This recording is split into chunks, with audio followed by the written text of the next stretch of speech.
আসসালামু আলাইকুম, আমি চম্পা। আপনারা দেখছেন চম্পা কিচেন।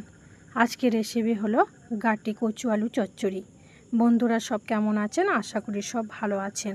আলহামদুলিল্লাহ আমি ভালো আছি। প্রথম থেকে শেষ পর্যন্ত ভিডিওটা দেখার অনুরোধ রইল। এখানে নিয়ে নিয়েছি আমি গাটি কচুটা আমি কেটে ধুয়ে সরু সরু করে কেটে নিয়েছি।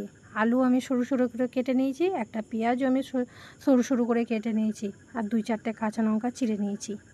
দিয়ে দিলাম এখানে কড়াইয়ের মধ্যে দিয়ে দিলাম এখানে পরিমাণ মতো সর্ষের তেল, আর ফোড়নে দিয়ে দিলাম কালো জিরে। আলু, কচু আর পেঁয়াজ যেটা কেটে রেখেছিলাম সেটা তেলের মধ্যে ভালোভাবে ভেজে নেব। এইভাবেই 2-4 বার নেড়ে চেড়ে আমি ভেজে নিলাম। যতক্ষণ না কচু আলু ভাজা হলো ততক্ষণ অবধি আমি নেড়ে নিলাম। দিয়ে দিলাম এখানে 1/2 চামচ হলুদ গুঁড়ো, 1/2 চামচ লঙ্কা গুঁড়ো, 1/2 চামচ জিরে গুঁড়ো আর 1/2 চামচ ধনে গুঁড়ো দিয়ে মশলাটা ভালোভাবে কচু আলুর সাথে কষিয়ে নেব। এইভাবেই 2-4 বার নেড়ে চেড়ে আমি কষিয়ে নিলাম। যতক্ষণ না তেল ছাড়লো ততক্ষণ অবধি আমি কষালাম।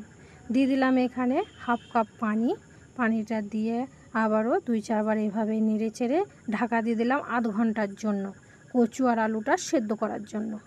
আধ ঘন্টা পর যখন আমি ফিরে এলাম দেখলাম কচু আলুটা আমার সেদ্ধ হয়ে গেছে। দিয়ে দিলাম উপর থেকে কাঁচা লঙ্কা চিড়ে আর ধনেপাতা কুচিয়ে নিয়ে দিয়ে দিলাম এখানে ঢাকা 5 মিনিটের জন্য। 5 মিনিট পর যখন আমি ফিরে এলাম দেখলাম আমার কচু আলু সুন্দরভাবে রান্না হয়ে গেছে। বন্ধুরা, আমার রান্না যদি ভালো লাগে লাইক, কমেন্ট, শেয়ার করে দিবেন। যদি ইউটিউব থেকে দেখেন তাহলে চ্যানেলটা আমার সাবস্ক্রাইব করে দিবেন। যদি ফেসবুক থেকে দেখেন তাহলে পেজটা আমার ফলো করে দেবেন। আজকের রেসিপি হলো গাটি কচু আলু চচ্চড়ি।